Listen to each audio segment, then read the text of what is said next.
Karpaty. Husté lesy, rozsiahle lúky, mohutné skalné vrchy. Pôsobivý, malebný kus divokej, ale i človekom ovplyvnenej prírody. Miesta, kde pod stáročnými stromami panuje tajomné prítmie, zelené pasienky, ktorým nakoniec nedovidieť, a zakvitnuté lúky, kde sa vietor hrá so všetkým, čo na nich rastie.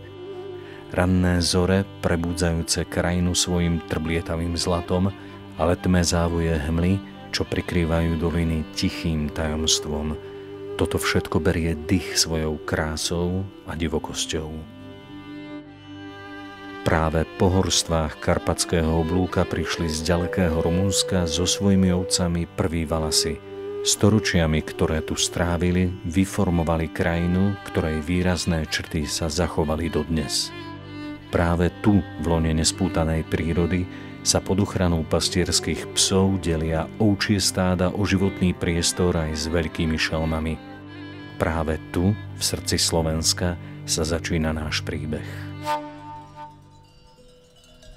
Prvé pôvodné karpatské ovce prišli na naše územie v 14. storočí z Rumunska. Pastierstvo a salašníctvo tak začalo ovplyvňovať podstatným spôsobom život vo všetkých oblastiach, kam prišli. Vďaka nim mali ľudia mlieko, vlnu, mäso i kožu. Osohu teda viac než dosť. A tak salašov pribúdalo. Práca okolo oviec zároveň zadovážila živobytie pre množstvo ľudí. Vďaka Valachom rozkvitala aj kultúra. Bohatá valašská architektúra poukazovala na ich šikovnosť a zručnosť pri pohľade na každú jednu kolibu. Valasi si vybíjali opasky, šili krpce a bez povšimnutia neostal ani drevený riad. Dolinami sa čoraz častejšie rozliehala nezameniteľná pastierská hudba, spevy i zvuky pastierských píšťal, ktoré k ovciam na paši patrili snáď odjak živa. Okrem bohatej tradície valašskej kultúry tu zanechali po sebe stopu v podobe krajiny, ktorú aj tu, pod Poľanou, zmenili navždy. Taká tá typická krajina, samozrejme to boli lesnaté oblasti, keď sem tie ovce prišli. Tí Valasi ich museli najprv vyklčovať, tie staré lesy, veľakrát to boli určite pralesy, museli vyklčovať a vytvorili nový typ krajiny, čiže vytvorili pasienkovú krajinu, na ktorú sa samozrejme naväzovali aj lúky, ktoré slúžili na to, že kde sa kosilo seno pre tie ovce, ktoré cez zimu potrebovali niečo žrať. Čiže tak, ako ovca vytvárala pasienky, tak nepriamo vytvárala aj tie lúky, ktoré sú zdrojom veľkej a širokej biodiverzity, ktorá vlastne obohacuje našu krajinu.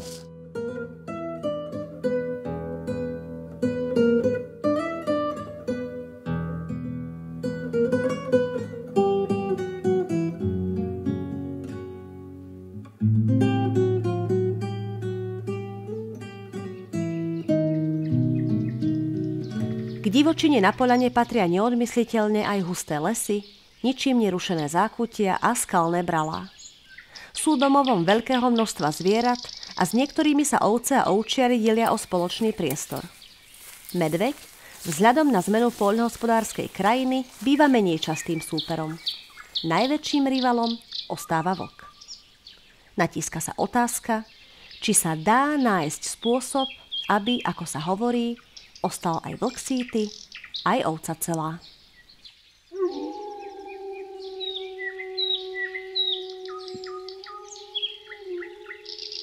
Tam ako keby je zakotvený celý ten problém alebo ten konflikt medzi tými ovčiarmi a medzi tými šelmami, kedy tie vlky vlastne využívajú tú dostupnosť tej potravy a stáva sa to, že zaútočia na tie ovce a strhnú niekoľko kusov. A práve preto s týmito ovcami sem prišli nielen teda ovce samé a pastieri, ale aj psi a strážne psi.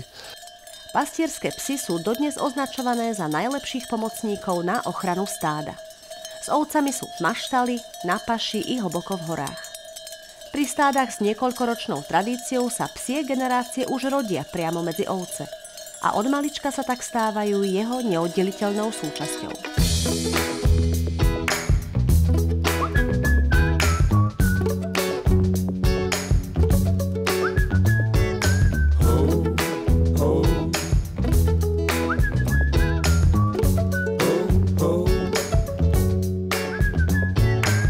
Na farme Bukovina pribudli 4 nové prírastky. Psí súrodenci sa okamžite stali stredobodom pozornosti ľudí i oviec. Narodili sa priamo do maštale. Priamy kontakt s ovcami hneď od narodenia je to najlepšie, čo sa strážnym psom môže stať. O Gaju, Gobiho, Gura a Grima sa vytrvalo stará mama Hana. Nasaď tú pravú maštaľnú atmosféru, skamarátiť sa so všetkými ovečkami a každú jednu si ovoňať či obliznúť. Toto je to, čo týmto 4 nezbedníkom vyplňa prvé dni a týždne na tomto svete.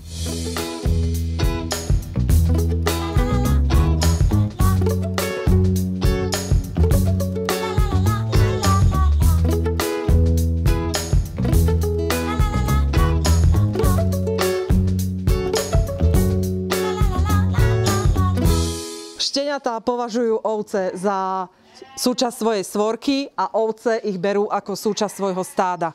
Že není tam taký ten rušivý prvok, že by to bolo, že teraz niečo prišlo a ideme sa zlaknúť toho a ideme sa báť. Tie ovce sú úplne pokojné, kľudne ležia pri šteniatách, alebo šteniatá si lahnú na ne, to je už úplne akože taká harmónia. Po 9 týždňoch neúnavného a miestami aj únavného spoznávania nového sveta sa začína ukazovať, aké je ktoré štenia. Ktoré sa k ovciam hodí a ktoré by v stáde narobilo viac neplechy ako úžitku. U koho prevažuje pokoj a rozvaha, u koho dobiedzanie do oviec, ktoré u strážneho psa nie je žiadúce. Je čas si vybrať. Ak má chovateľ psov na reťazi a chce začať s chovom na voľno, odporúčanie znie na začiatok 1 psík. Pre skúsenejších je vhodný pes, pre menej skúsených povahou poddajnejšia fena. Vytváranie vzťahu ovca a pes v strelníckej maštali pokračuje a naberá na intenzite.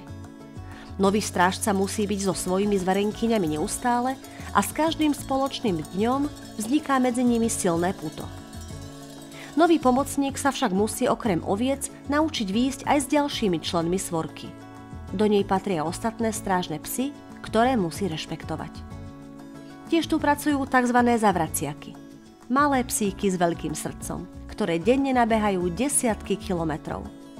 Hovorí sa im aj hajčiare a najčastejšie sú to krížence viacerých plemien. Úlohou zavraciakov je usmerňovať stádo pri paši, aby sa pohlo alebo zomklo, aby šlo tam, kam pastier chce. Tiež vedia upozorniť a chrániť pred malými šelmami, ako je líška alebo kuna. Sú to malí, ostrí plašiči, ktorých sa ovce boja a sú neoddeliteľnou súčasťou karpatského spôsobu pasenia. Naopak strážne psy sú priateľmi oviec.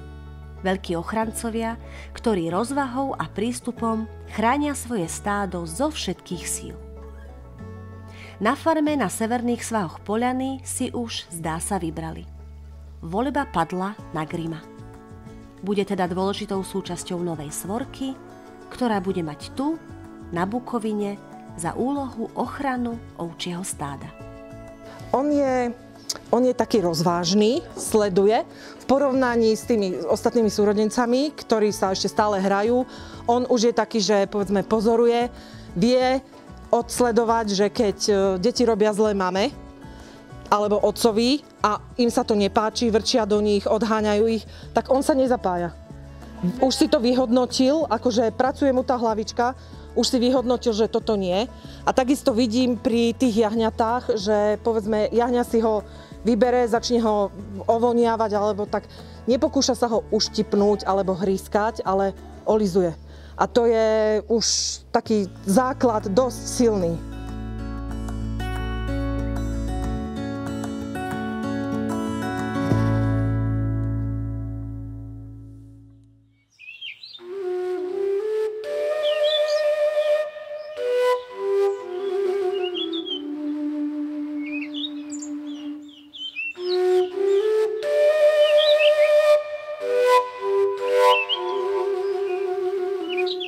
Prišla jar a s ňou prvé vyháňanie oviec na pašu. Pravidelne sa tak deje 24. apríla, na Ďura. Ovce na šajbe, ako tunajší ľudia volajú strelníky, ženú farmári na blízky pasienok so stálou možnosťou prístupu do maštale. Ovce si vychutnávajú mladú jarnú pašu a k vonkajšiemu paseniu pričuchávajú aj malí strážcovia. Skúsení bačovia hovoria, že keď na jar vyháňajú ovce, ktoré psi sa zodvihnú a idú s nimi, tie sú na stráženie najlepšie.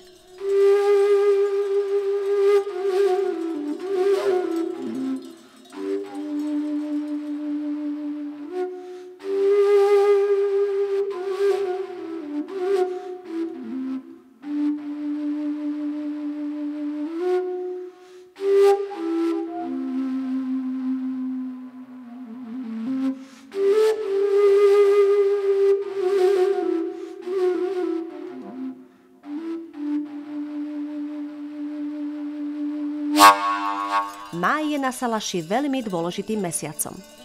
Príroda má potrebnú vlahu, kvetenú i zelenú pastvu a všetko je plné života.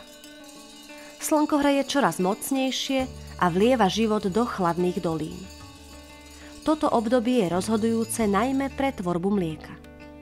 Ovce sa pasú od skorého rána až do zotmenia. Aj apetít veľkých šeliem po zime stúpa. Vlčice porodili svoje vlčatá a najmä tie teraz potrebujú dostatok potravy. Tlak na stádo sa stupňuje a rovnako tak aj na strážne psy. Grimm už má pravdepodobne za sebou prvé stretnutia s líškami či kunami.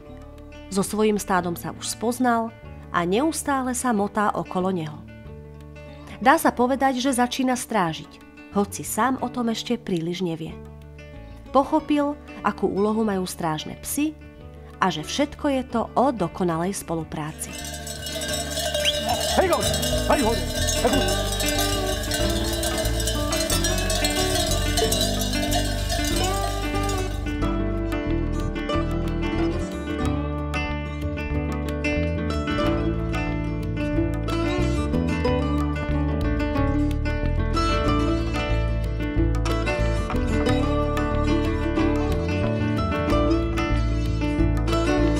Zároveň aj to mlieko je zdravšie, pretože je tam viacej druhov tých bylín, z ktorých veľmi veľa je liečivých. Čiže pokiaľ viem, ak sa nemýlim, tak ovca počas tej svojej paše na voľno konzumuje okolo 450 druhov bylín. Z toho veľká časť je práve liečivé bylinky, ktoré my potom v tom mlieku a mliečných výrobkoch vieme dostať do seba.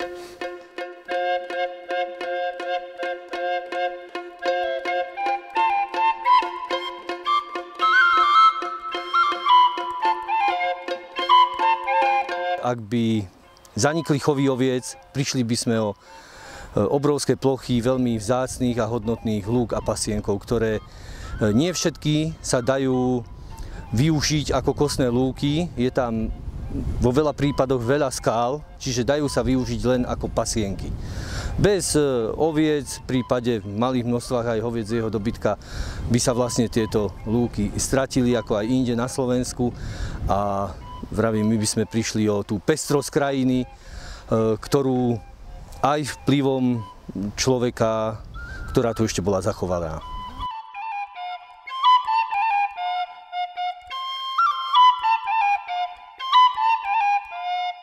V lete dorastá paša aj vo vyšších polohách a valasy ženú ovce vyššie do hôr.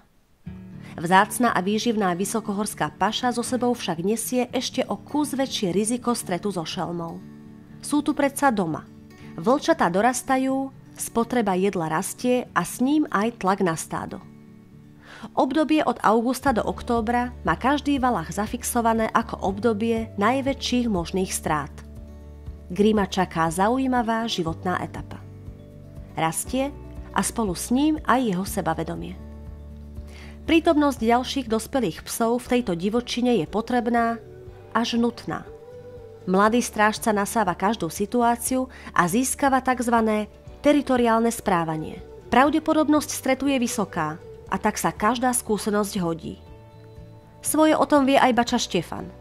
Pasie od svojich 15 a nie je žiadnou výnimočnosťou, že mal pod palcom aj 1200 oviec. Sám však na ne nie je.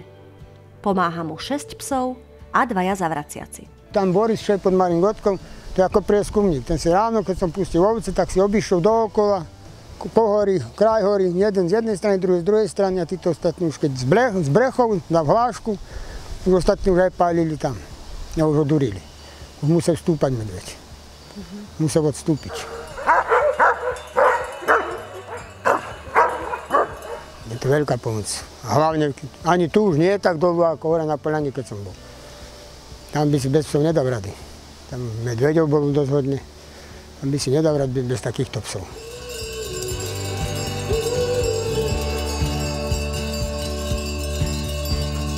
Na Slovensku sa využívajú 3 druhy stráženia pomocou strážnych psov. Prvý, najčastejší, no najmenej efektívny, je na reťazi. Psov musí byť viac, aby obsiahli celý košiar a brešú takmer na všetko. Druhý spôsob je na striedačku. Cez deň na reťazi, v noci na voľno. Nočné nájazdy veľkých šeliem sú tak pod kontrolou.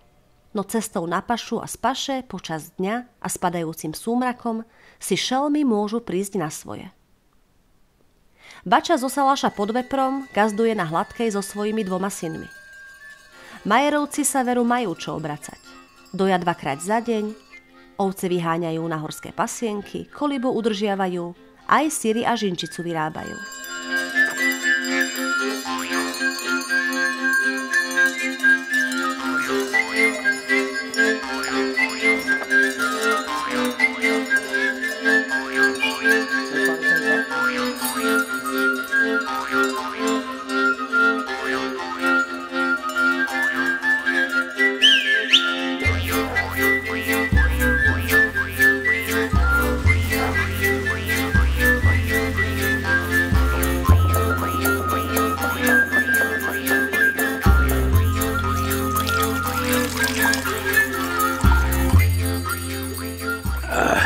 Takéto žinčity treba vykať. Veľkým Ž.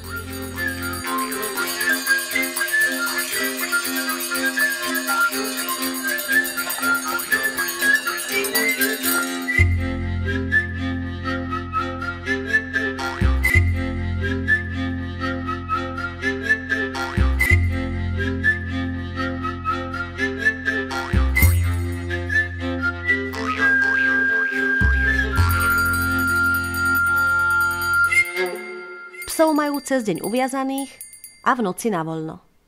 A s vlkmi i medveďmi bohaté skúsenosti.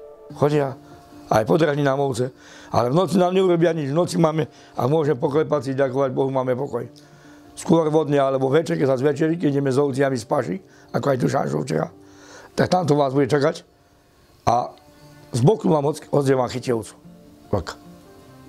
Ale v noci sa neuváži. Za prvé to, že máme tieto psy a druhá vec je táto elektrika, čo máme ten elektrický ohradník. On to cíti, takže má veľký rešpekt.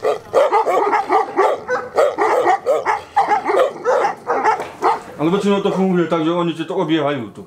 Už keď sa to zbadajú, tak furt aký dade snorí a keď začne brekať, už bedí všetko tam. Oni spolupracujú v podstate ako svorka.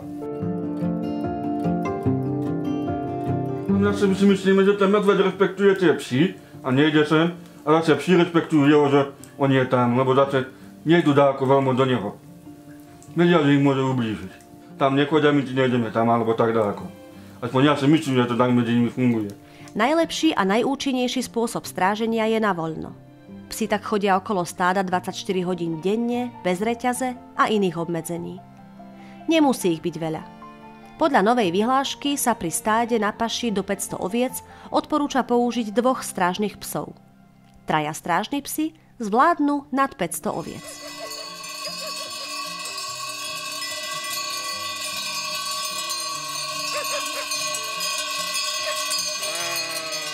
Takýto spôsob ochrany stád, kedy sa ešte nepretrhla niť tradície, sa dá pozorovať na Kaukaze, v Strednej Ázii či na Balkáne.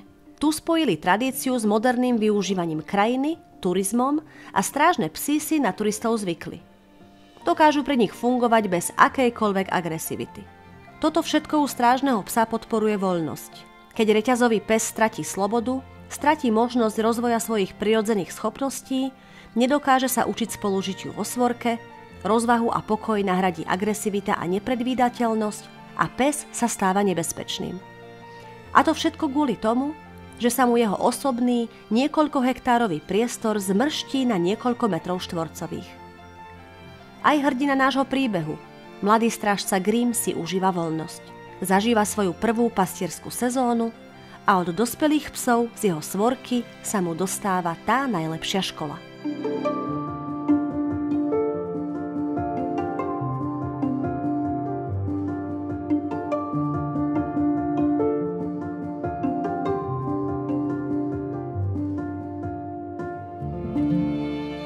S prichádzajúcou jeseňou, keď sa listie na poľane sfarbuje do žlto-červená, schádzajú aj valasy s ovcami do nižších polôch. Najbližšie týždne budú spásať podhorské pasienky, ako sú tieto, nedaleko Salaša pod Veprom. Grim sa zžil s prostredím, stráži so svojím pravidelným parťákom Čuvačom a riadne narástol. Vzrastom vyzerá ako dospelý pes. Jeho brechanie pôsobí obranne, zapája sa do ochrany, no sebavedomie postaviť sa sám vlkovi ešte nemá. Momentálne je veľmi dôležité, že funguje vo svorke. Už 2 či 3 psy pri stáde plnia mimoriadne efektívnu funkciu. Nie je dôležitá sila, ale pohyb okolo oviec. Na vlka tak pôsobia psychologicky. Ten vyhodnotí, že sú psi v pohybe a svoje stádo majú pod kontrolou.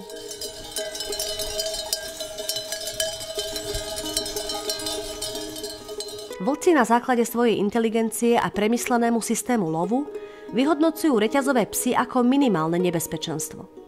Hoci ich môže byť aj viac a všetky brešú agresívne, vlky vedia, že keď sa dostanú bližšie, psi stíchnú, sebavedomie sa vytratí, lebo si uvedomujú svoju nevýhodnú pozíciu. Sú predsa len každý sám za seba, na svojej reťazi, so svojím minimálnym poľom pôsobenia.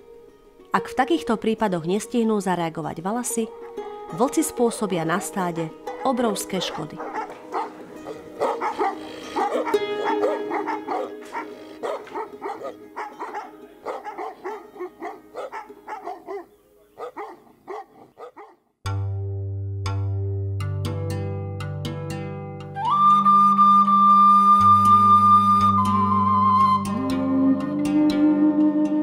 Dnes les, lúky a pasienky neobývajú iba ovce, psy a veľké šelmy. Prírodu využívajú často i ľudia, ktorí tu radi trávia voľné chvíle. Aj napriek tomu, že psi, ktoré sú na voľno, sú pokojnejšie, v okolo idúcich vzbudzujú prirodzene rešpekt.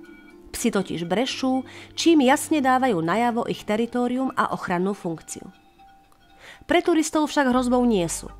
Treba ich iba rešpektovať, nepribližovať sa k stádu, v prípade, že ovce prechádzajú cez turistický chodník, radšej počkať, vlastného psa si držať na vôdzke a strážne psy zbytočne neprovokovať.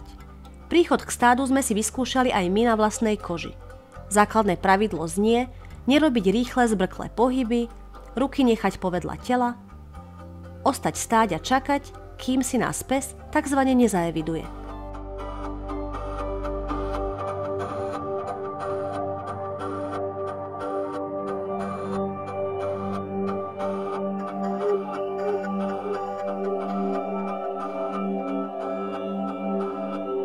Neurobia nič ani ľuďom.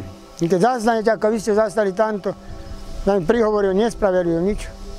Len nesmie sa obháňať pri nich. Oni neurobia nič ľuďom. Ide k ľuďom normálne. Ja nemohol taký pes tu byť, čo by išiel do ľudí. Boh chráň, by hneď bolo hriechu narobenú skazy.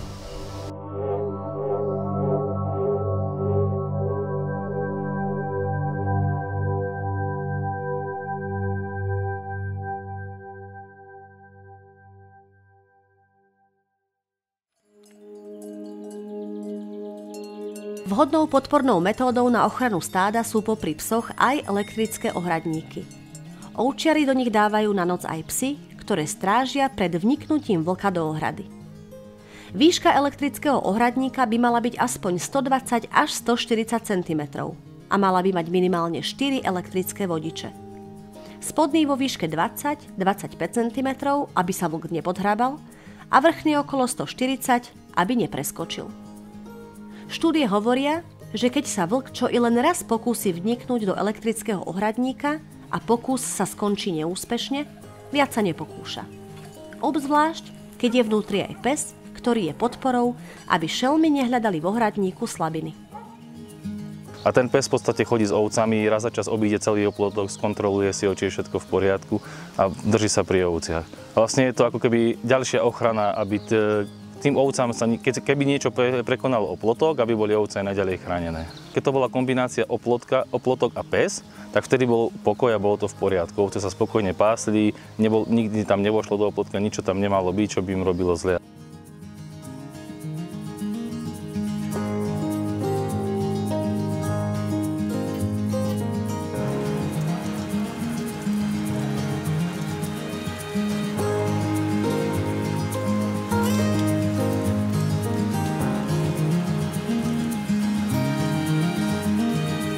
Rok na poľane sa kráti.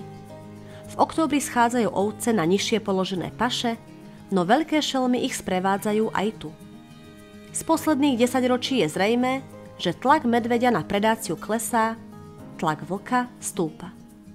Medvede sa preorientovali na poľnohospodársku krajinu, vlčia populácia pozvolne rastie. Dôvodov, prečo vlky na ovce útočia, je viacero. Môže ním byť nestrážené stádo, ktoré je mimoriadne ľahkou korisťou. Keď sa nezadarí medzi jeleňou zverou, idú na salaš. Bežne vlky pri love strhnú niekoľko kusov oviec. Pri najväčšom zaznamenanom útoku ich padlo až 80. Pri dobre stráženom stáde bývajú škody 1 až 2 ovce. V niektorých krajinách sa pohyb šeliem monitoruje. Fotopasce sa umiestňujú na tzv.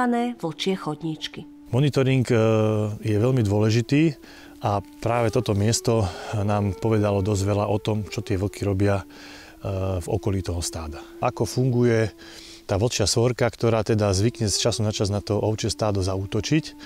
A vieme si to potom porovnať, či tá návšteva vlka vždy znamená škody na salaši, na tých ovciach. Čiže tu máme aj také údaje, že vlky boli pri ovciach, ale jednoducho škoda nevznikla.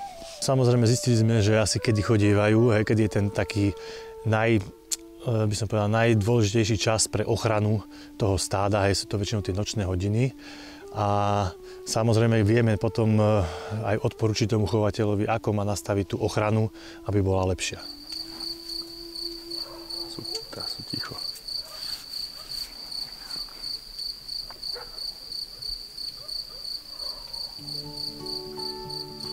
Grim už je veľký chlapík.